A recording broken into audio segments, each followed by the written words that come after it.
Today, I'm delighted to welcome Sophie, who's based in the UK, to share their insights and ideas.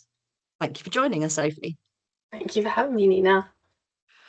I'm going to start off with a very kind of human question, which is just, yeah, how are you feeling today? How are you arriving at this call? I'm feeling well, thank you. Yeah, I've had a quite a busy few weeks, so and I'm off as soon as we finish this call. I'm off to work in one of the prisons that I'm working in for the rest of the day. So I'm feeling well, looking forward to talking to you, but also just have a lot of work related things on my mind at the moment. Yeah, it's really busy times, and we were just talking about you're going off to a women's prison. Is that right? Later. I am, yes. Yeah. Yeah, so we were just having a little chat before we came onto this about the farm and the animals and the farm shop and all the great work that happens at that prison in terms of Mhm. all the animals there. Um, can you tell the listeners a bit about yourself as a human and when you feel most alive? Yeah, I think that question really resonated with me actually, and I really had to think about when I do feel most alive. And for me, I think it's when I'm out in nature. Um, just the world and the oceans, the mountains, the trees, the forests. I love seeing that, and I love being out in that. I think it really regulates me and makes me feel grounded, which is really important when I do the work that I do in the environments that I work in, because they can sometimes be quite oppressive and emotionally heavy and intense. So for me to be able to come into those and remain grounded and regulated is really, really important, which is why being out in nature for me is so important whenever I can. Absolutely.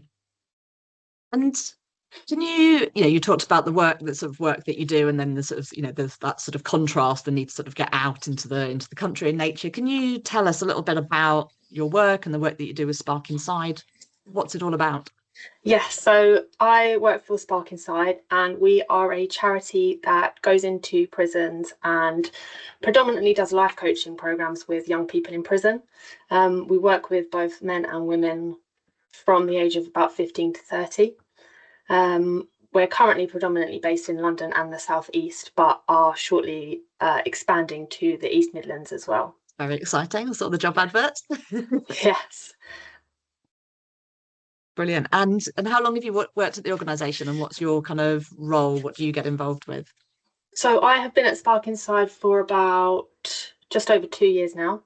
And my role is service delivery manager. So it's my responsibility to go into the different prisons and recruit the young people to our programs, and also kind of sort and manage all of the logistics. So make sure that we have rooms to be booked, make sure that we have available coaches that are able to attend the programs, and just build and maintain those relationships with prison staff as well. Yeah. And can you tell the people listening a little bit about the coaches and how you select them and what role they do? Do they do individual, group? How does it work in practice? Yep. So all of our coaches are professional freelance life coaches. So they don't solely work for us. They often have their own kind of coaching businesses, or there's a varied selection of coaches that we have. A lot of them do executive coaching outside of Spark Inside, so coaching CEOs at big businesses. So they're actually an amazing resource for young people in prison to have, that young people wouldn't normally have access to. Um, we What they usually do is, one of our main programs that we run is called the Hero's Journey, which is 3 sessions long, and three of them, the sessions are group sessions. So there'll be a group of about up to 8 young people in the room, and we always have 2 life coaches in the room to facilitate that session.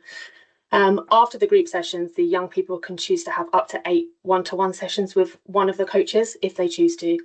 And we also can continue that through the gate. So when that young person gets released from prison, they can have another 8 sessions with their life coach if they want to.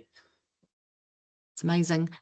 And with the sort of selection process for the coaches, because I'm imagining, if they're used to dealing, kind of being in these office blocks and with executives and things, it's quite a different environment to then come and do coaching with a young person in Feltham or a young person, in East Sutton Park. So, Mhm. what's the sort of selection criteria, and how do they find that transition between these different types of workplaces?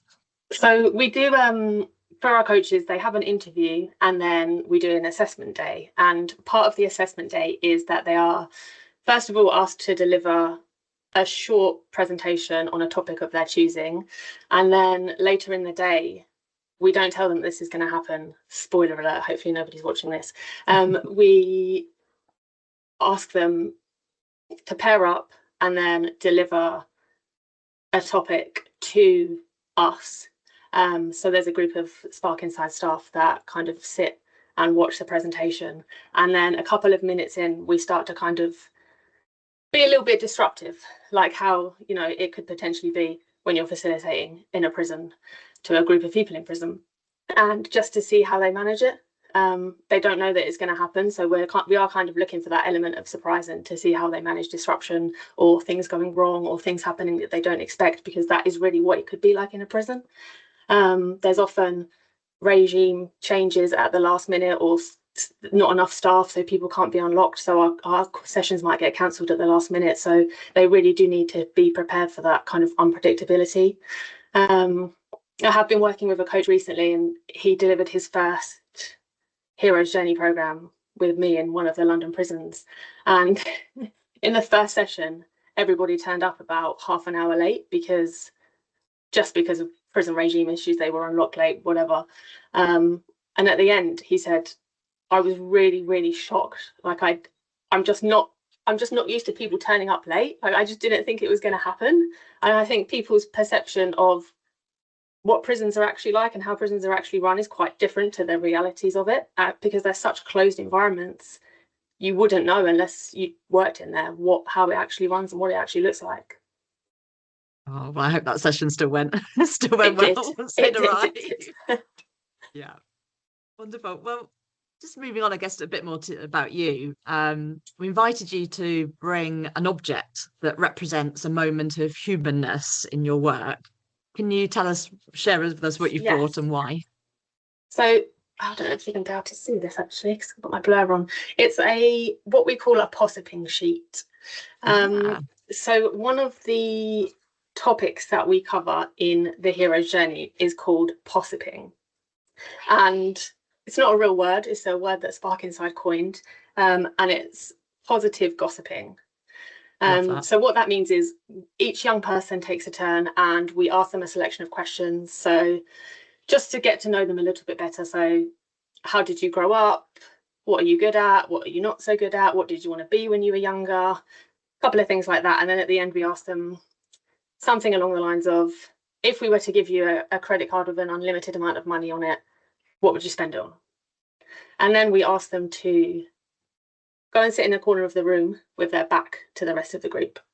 And we say, you're here, but you're only allowed to listen. You're not allowed to say anything, whilst the rest of the people in the group speak positively about them behind their back, essentially. And the purpose of this is kind of, nobody ever really says nice things to each other's faces. You know, perhaps in organizations, there's cultures where that does happen, but in prison especially, it rarely happens. And I think when we talk about humanness, this is, in my opinion, one of the most humanizing things that we do in that space. And this is just essentially a sheet where the service delivery manager or member of staff will fill this in as everybody else says the kind words, and then at the end they are given this. So the top part, we write, what qualities do you think that person has? That's the question that's asked to the room, positive qualities. And sometimes, you know, you're in a group with people, they might be on the same wing, but they don't actually really know each other, or they have never really spoken in that way.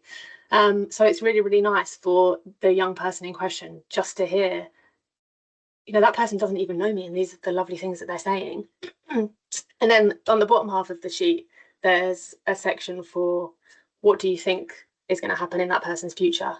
So again, you know, as part of the questions that we ask them beforehand, sometimes things come up, oh, I'm going to spend the money on my family or my children or this or that. So you get a bit of a feeling about what their goals and intentions are when they do leave prison. So for that young person to be able to hear, like, this is what people notice about me, this is what people recognize about me, is really, really powerful. And you can tell when we're all finished, they're asked to come back and sit in the circle, and they're asked, how was that for you?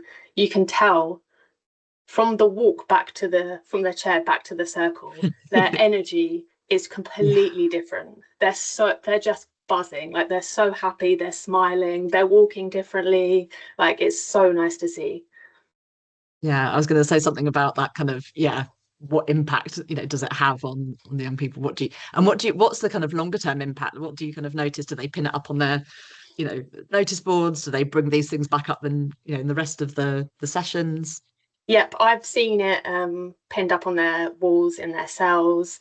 Actually, one of the coaches the other day, I've been working in a remand prison where there's a mixture of people who are sentenced and unsentenced still awaiting trial. And one of the coaches said, take this with you to court before your sentencing or before you go to trial, and read it, or read it in the morning before you go. Because as we've just discussed, when you're reading that about yourself and when you believe that about yourself, it changes your energy, and the energy you will put out into the world will be different. I've also had a young person say when they got up from the chair and walked towards the circle, they were like, I can't wait to call my mum and tell her all of this. Like, it was so sweet. Like, it really has an impact on them. Oh, I love that. That's incredible. Yeah. So possiping people, it is a word. And, yeah. And I think, again, this is something that's, people can incorporate into their work wherever they are, whatever they do, this idea of just getting that sort of positive feedback. And I love that bit about the future as well, that kind of future predictions, what's going to happen in the future, because people are just hearing all the time the negative things that are going to happen in their future, or the low aspirations. And so Exactly. this sort of really counters that. And I think people have a perception of themselves, especially people who have been perhaps in and out of prison more than once or a number of times. They kind of get labelled. And I think by the very nature of being in prison, you get labelled, oh, this is your offence, or this is your risk profile or risk category. And it kind of becomes a fulfilling prophecy after a while, and the cycle continues. But if they are made aware, this is what you could be, this is what you could do, this is what we believe that you could be, they start to believe it about themselves, hopefully. And that's something that can continue through the one-to-one sessions, if they do choose to have them, is that individual one-to-one work on their own beliefs and their own self-worth. Yeah, absolutely.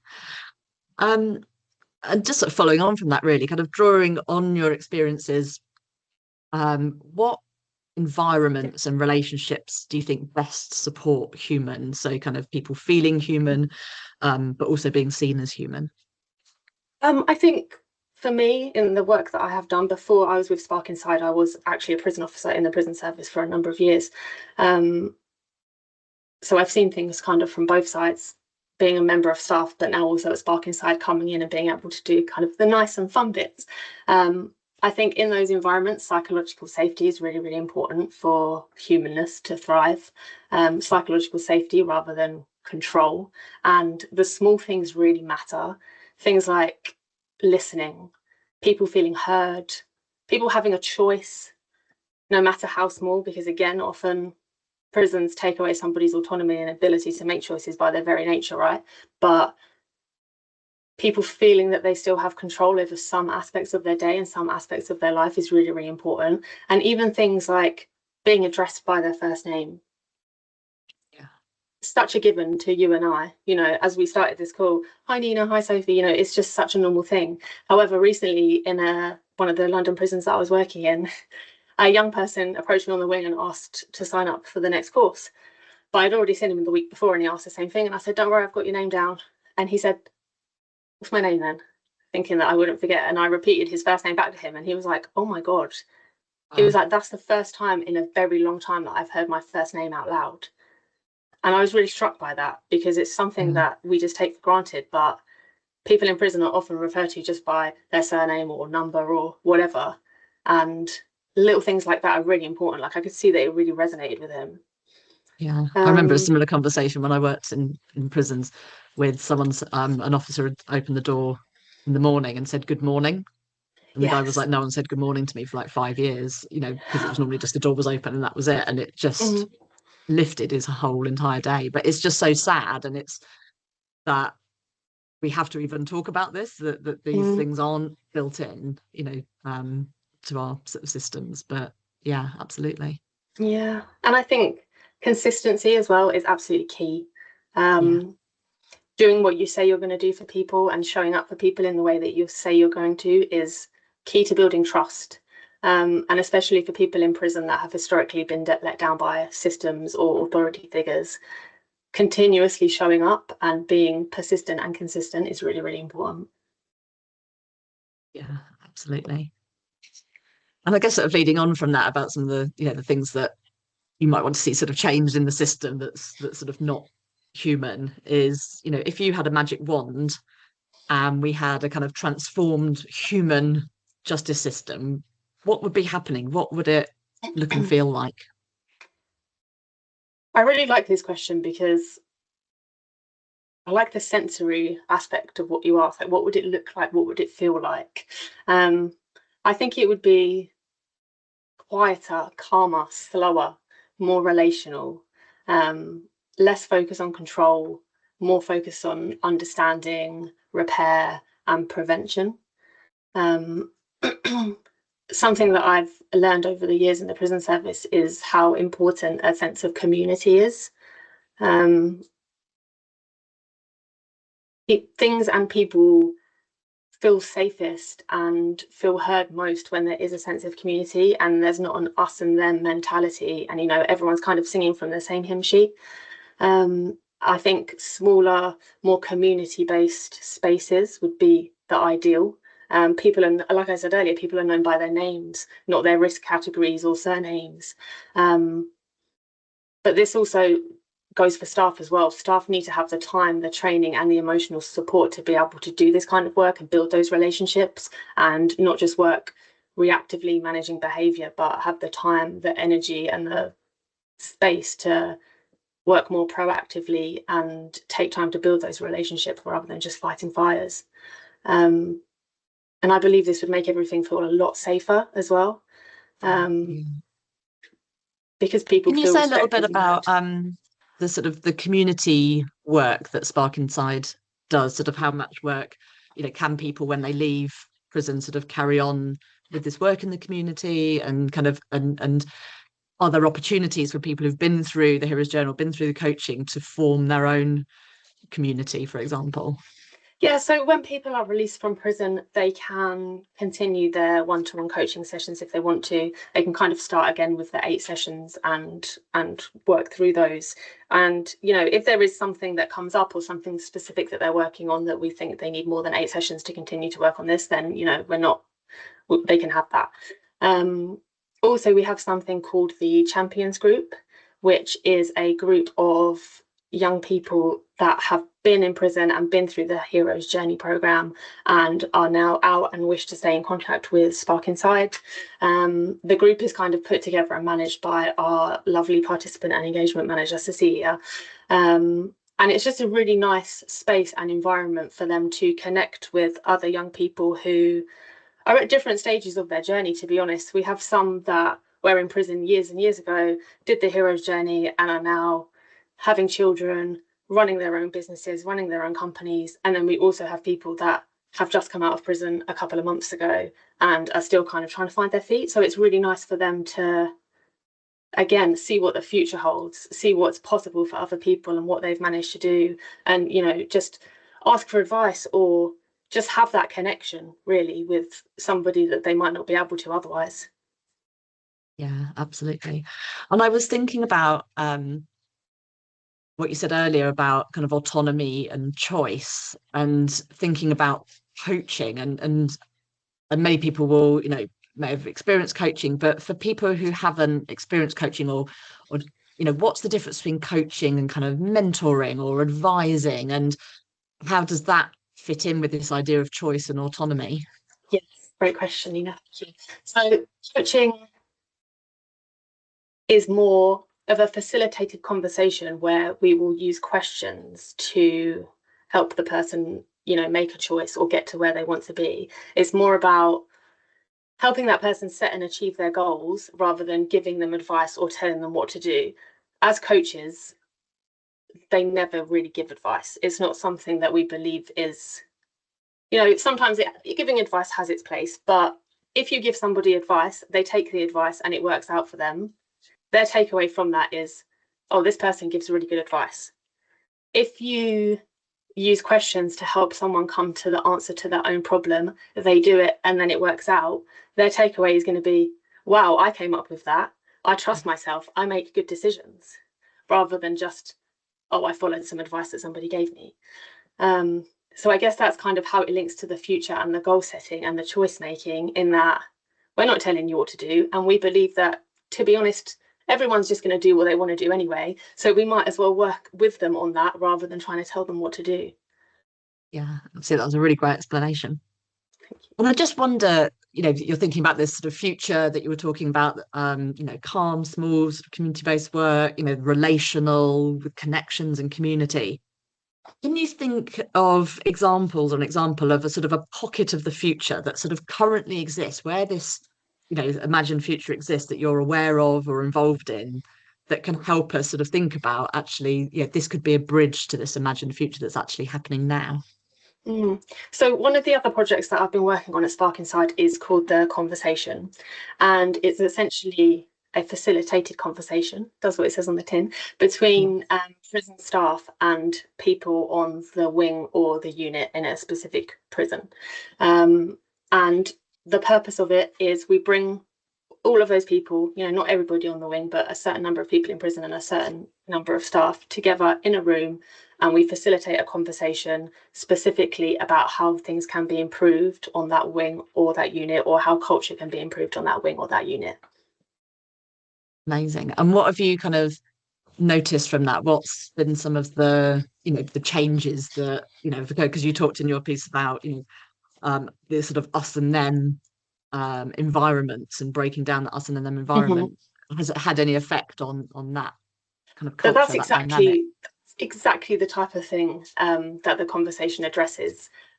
Being an ex-prison officer myself, I notice, and this was something that a prison officer did say to me during one of the first mixed sessions, was that there was a lot of, I don't want to say hesitancy, but just, I guess, uncomfortableness, in that a lot of people were saying, we never do this. This is not something that we've ever done, communicated in this way, where everybody is in the same room. And one of the rules and agreements that we have in that space is that nobody has a monopoly on the truth. So everybody's view is as important or as true as somebody else's. And I think that was really difficult for some people to get used to, because it's always, I'm in the uniform, what I say goes, unfortunately. But in that space, that's not how it is. Everybody gets to speak, and everybody speaks their truth. So it immediately, in my opinion, broke down those barriers, because it's just, I can't put into words how different that level of communication Who is it tougher for? Is it tougher for it's a the good officers question. or the guys inside? It's a good question. And I think another thing that it does is, it's not just the prison officers, but it's also the managers or the governors that are in the room as well, which is another great opportunity, because depending on the prison, it's not often that the people in prison might see a governor even on the wing. So to have a governor in that space also sharing their views and opinions on how that wing should be run, or could be run, or could be improved, is also really impactful, really important, I think. Because again, not only does it break the barrier between people in prison and staff, but it also breaks the barrier between the ranks of staff. And it's not just, okay, I'm a senior manager, I'm going to tell everybody what to do. It's now, okay, we're all in this room and we're all hearing from each other and taking that on board. Yeah.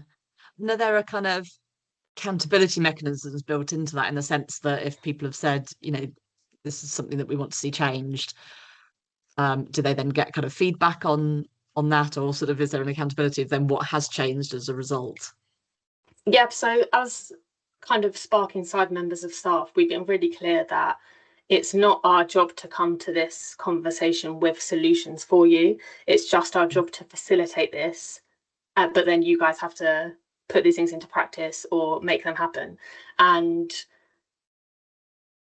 we kind of trust that they will do this. At the end of every session, we have a kind of insights and awareness round where everybody says, what did you take away from this and what are you going to do going forward?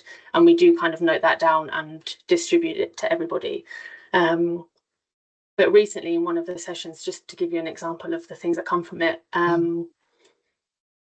they were talking about, I don't want to go into too much detail about the specific prison, but they were talking about there aren't really any strict criteria about that say why somebody might get moved off this wing.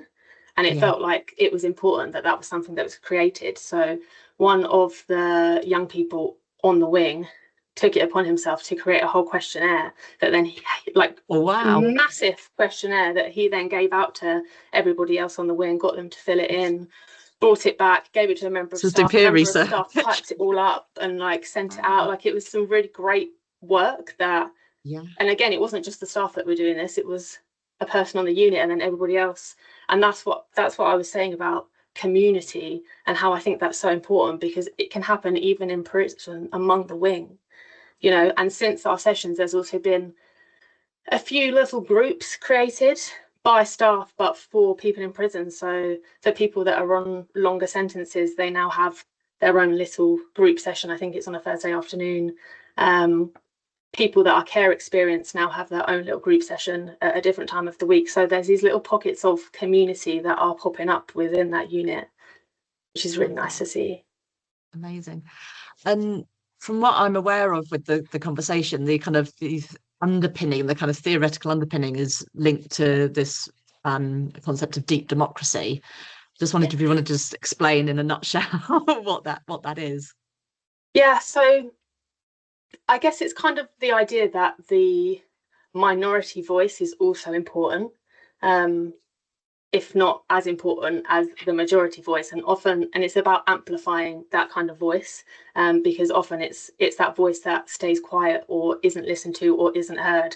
And obviously in prison, I guess that's the voice of the people that are in prison, but also can be the voice of staff. Like the rank structure in prison is quite rigid. And I think we probably are moving away from, you know, I'm the boss, I'll tell you what to do, and that kind of trickles down, but it is still very there, which is why I think it's so important for us to have these kind of spaces and the conversation, because the environment that meeting has gets rid of that completely. And one of the techniques that we use that comes from deep democracy is called dynamic dialogue, which is essentially everybody stands up, we ask a question, and then, so it might be, how can things be improved on the wing? And then somebody says their answer. And then if the rest of the room agrees, they walk closer to that person. And if they don't agree, they stay further away. And then we will then go to the person who is furthest away. They then say their opinion. Same thing happens again. So it's kind of a dialogue on your feet where the facilitator picks up on, okay, who's disagreeing with this point? And then their voice and their point is then amplified, just to make sure that we're not just hearing, yeah, I agree with that. Yeah, I think the same. We're hearing the people that don't agree with it. Exactly. And I heard that in one of the sort of initial sort of, you know, interim sort of evaluations that you've done on it, that there was a comment about the realization of all being human in this room. So this, the whole word, you know, this sort of humanness even came out of that. Yeah. And I think one of the first sessions, a member of staff said to me, like, earlier on today, a person in prison called me an executioner, because I just have to, or his perception of it was that I just have to take instruction from the governor and then I just have to come and implement that. I have to go to every single cell and say, sorry, the regime's changed, you're not coming out today. I have to go around and do that 50 times, and I don't have any autonomy to change that or make the choice. I just have to implement the rule. And he was really quite impacted and upset by that, I think. But getting everybody in the room as part of the conversation, like I say, it completely breaks that down. Like, yes, these rules have to be implemented, and yes, there is a rank structure, but it does bring a little bit more humanness into the room. The people in prison, things are explained potentially by managers or governors, why decisions are made, why things are happening, because also members of staff, officers on the front line, like I said, he's got to go around to 50 odd cells to relay the same message, he doesn't have time, unfortunately, to stand there for 5-10 minutes at every single door explaining why this has happened, where it's come from, what the impact might be, and listening to that person, which is why I think listening and feeling heard and communication is so important in that humanness. But unfortunately, at the moment, due to many things, lack of staff, pressures, etc., staff don't have the time. Yeah, absolutely. And I guess that leads into my next question about kind of what do you think it will take to kind of move towards that imagined future?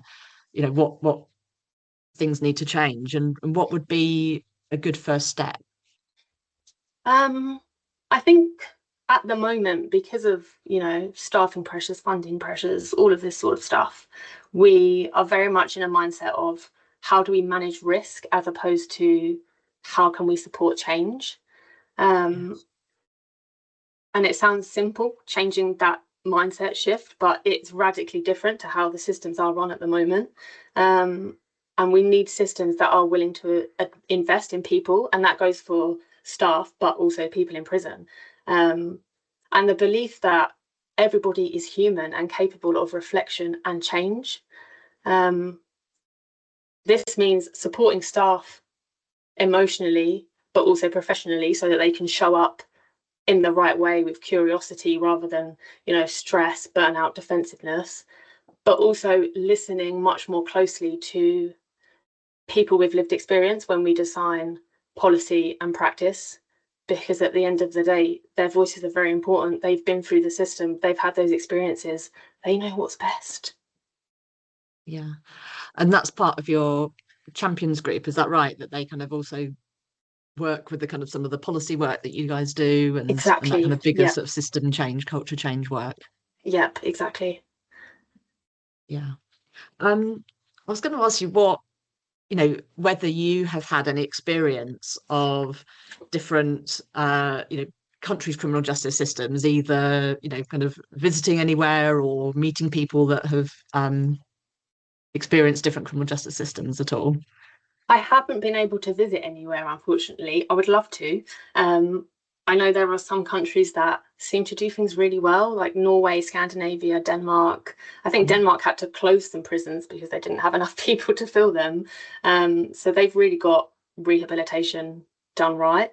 Their reoffending rates are extremely low compared to England and compared to other countries in the world. So I would love to get over to Norway if possible, but I haven't. I haven't yet. Yeah. What do you think is the value of, building on what you're saying, of building a kind of community, but a more kind of global community of people that are sort of working in these spaces, grappling with similar issues, coming up with innovative solutions? I think it's about shared practice and shared evidence about what works. Like I say, there are some countries that are clearly doing it right, and I think it's really important to share that. Obviously, every country is different, our populations are different, but I do believe that there are certain things that will work, like community, as I keep banging on. There is a prison in the UK, HMP Grendon. We don't currently work in there, but it's the only prison in the UK that works as a full therapeutic community, and the only prison that is evidenced to reduce reoffending and has, I think, probably the lowest violence of any prison in the UK. So there are here and also across the world pockets of where things are working really, really well. So it's important that that information is amplified and shared with everybody else, so we can all move to justice systems that are more human and more effective at rehabilitating. It's funny you mentioned Grendon, because I was thinking about that when you were talking about the conversation, because the Grendon model as well is very much kind of co-collaboration. It's Mm-hmm. people, lots of circles, lots of talking, lots of just people themselves deciding on criteria for things. So there was a lot of Yeah. similarities. Mm-hmm.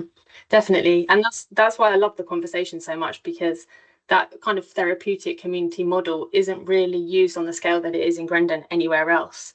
Um, but I think the conversation is a tiny, tiny pocket of that. We're not psychologists, we're not psychotherapists. It's not that kind of work, but it is the kind of work that brings together staff and people in prison, like that is a mini community within itself. You know, the wing, the landing, that is a community. And the more that those people can work together and see each other as human and break down those barriers, the better. And one other thing I just want to touch on that I'm aware of with your work as well is how the hero's journey group work has developed also into the Black hero's journey.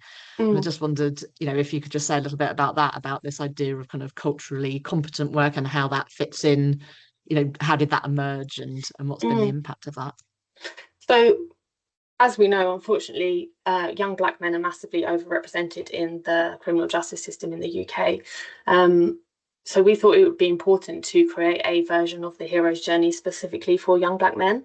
You know, they do have different experiences and they are treated differently. So we thought it would be important for them to have a space for themselves, which they don't have elsewhere, to kind of discuss that and discuss their identity. But it's facilitated by Black coaches also. So it's only, you know, Black people in the room. And I think that that is in itself really important. Again, kind of a small community. And you know, we don't focus on the negatives. You know, we don't say, you know, these are the things that you're going to experience. It's more about, what does Black identity mean to me? How do I show up? What are my experiences of that? And we also talk about Black joy, because that's really important and really positive. It has some similar themes as the hero's journey, but yeah, there's a few things added specifically about Black culture and Black joy and things like that. And I know that you guys have just had a, you know, sort of evaluation of that, so we'll make sure that we share that out with listeners as well, so they can read more about it. Thank you. You started off the conversation sort of talking about getting out into nature, and I just sort of wanted to expand on that really around this idea of humanness and what keeps you going when things get tough, and how do you look after yourself to kind of remain human in this job? It's a good question. I think it's really important. Personally, I couldn't do this job unless I cared. I have a lot of, I guess, spark for this kind of work and passion for it. But with that sometimes does understandably come a bit of burnout. You know, you're dealing and working, as I said at the beginning, in these environments that can be quite oppressive, intense and difficult. So the first thing for me is to just notice that. And when I was a prison officer for a couple of years, I think it was something that I didn't necessarily notice, because you're just kind of doing it and doing it and doing it, and you kind of become numb to it. But since coming to Spark Inside, I have more opportunity to do the good things, like I mentioned, and the work that we've been talking about today. I find it much more rewarding. But I'm also then able to notice, hang on a minute, is this getting a little bit intense? Do I need to take some time for myself? And like I say, go out in nature. I also love to do a little bit of wild swimming. I find that very grounding. You know, if I'm feeling a little bit stressed, burnt out, there's nothing like a freezing cold dip in a sea or an ocean or a river or a lake, you know, to just get me back to myself. So yeah, to answer your question, I think noticing when it's getting a little bit on top of me or a little bit much, and then just doing the things that make me happy, doing the things that make me feel grounded. Yeah, absolutely. And just wondered if you had for our listeners as well any sort of recommendations of things that you've watched or read or listened to that, you know, spark this idea of a human justice system. So Spark Insider also have recently moved to working in the female estate as well. We've just been doing our one-to-one coaching there, and our intention is to create some group work, but we didn't just think we can't just copy and paste the hero's journey for women, because that was designed for men. So that's a work in progress. But as part of that work and learning more about women in prison, I watched the Holloway documentary. Don't know if you've seen it. It follows a group of, I think, 6 women as they go back to Holloway. It was closed and abandoned, and 6 women that were once in Holloway, they go back to it just before it's demolished, and they do a kind of like therapeutic women's circle workshop across 5 days, and it just follows their journeys and their stories. And I really like it because it's clearly like co-created with the women in it. It's not just kind of, yeah, we're gonna put you on the camera and you're just going to have to deal with it. It's very much like set out at the beginning. If there's anything that you don't want in this, that's fine, we can talk about it. You know, they're part of the production. And I really like it because, again, back to the humanist thing, it just shows like these women, what they've been through before prison and what they've been through after prison. You know, they're not just a number, they're not just a prisoner, they're not just a risk profile. Like, these are real human beings that have experienced real trauma or, you know, some awful things, but and then the effect that prison had on them also. Yeah. But now where they've managed to take themselves and take their lives and where they've managed to thrive, I think it's amazing. Yeah, really, really great recommendation for people. Yeah. Just to end, coming back to what you were talking about, possiping. So we are also going to be interviewing Javel, who has been working with Spark Inside and is one of the champions in a separate interview to this. Mm-hmm. So I just wanted to ask you to do a little bit of possiping about Javel, to tell us about, you know, what's great about Javel and what do you see in his future? What are his positive qualities and what do you see in his future? Oh, Javel is so amazing. So I was the service delivery manager in, he was on one of the programs that I did in one of the prisons. And straight away, after meeting him and after he'd done the program, I remember saying to Cecilia, the participant and engagement manager, I said, you have to come and meet this guy. He's going to be getting out soon. Like, he'd be a perfect champion. Like, he's been through a lot, but he was always so positive and so motivated. And I remember being in the room for the hero's journey, and he was just like inspirational to the other guys in the room as well. Like, he has such a good head on his shoulders.